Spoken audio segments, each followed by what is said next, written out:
যুক্তরাষ্ট্র বিমান ব্যবহার করে মধ্যপ্রাচ্যের মেঘ চুরি করছে। যুদ্ধের ডামাডোলে মার্কিনিরা মেঘ সরাতে ভুলে গেছে বলেই দীর্ঘ খরা কাটিয়ে বৃষ্টি ফিরছে ইরাক ও তুরস্কে, তাও আবার রেকর্ড পরিমাণ। রূপকথাকেও হার মানানো এই অদ্ভুত দাবি নিয়ে এবার তোলপাড় সামাজিক যোগাযোগ মাধ্যম।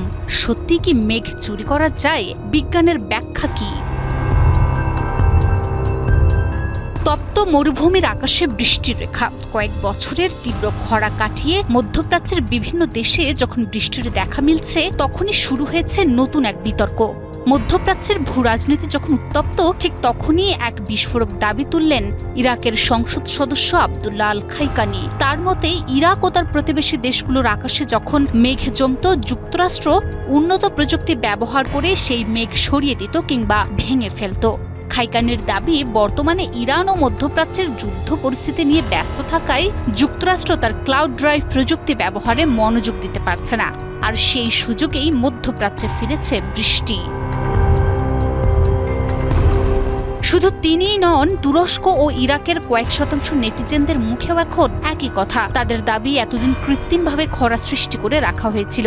বিবিসিকে দেয়া এক সাক্ষাৎকারে খাইকানি আরও জানান, প্রতিবেশী অনেক দেশই এখন মনে করছে যে তাদের আকাশের মেঘ কৌশলে চুরি করা হচ্ছে, যদিও এর সপক্ষে কোনো সুনির্দিষ্ট প্রমাণ তিনি দিতে পারেননি। তবে এই দাবিকে সরাসরি নাকচ করে দিয়েছেন বিজ্ঞানীরা বলছেন, বিজ্ঞানে ক্লাউড সিডিং বলে একটা বিষয় আছে, কিন্তু বিশাল এলাকার মেঘ চুরি করে অন্য দেশে নিয়ে যাওয়ার প্রযুক্তি আজও আবিষ্কৃত হয়নি।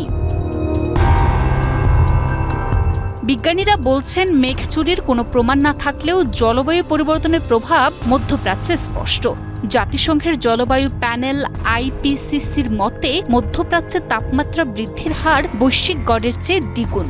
কয়লা ও তেলের অতিরিক্ত দহনে জলবায়ুর এই অস্বাভাবিক আচরণ একদিকে তৈরি করছে দীর্ঘস্থায়ী খরা, অন্যদিকে হঠাৎ প্রবল বৃষ্টিতে দেখা দিচ্ছে বিধ্বংসী বন্যা। এদিকে ইরাকের আবহাওয়া দপ্তরের মতে ২০২৬ সালে এই অঞ্চলে প্রচুর বৃষ্টিপাত হবে, তা গত বছর সেপ্টেম্বর মাসেই পূর্বাভাস দেয়া হয়েছিল।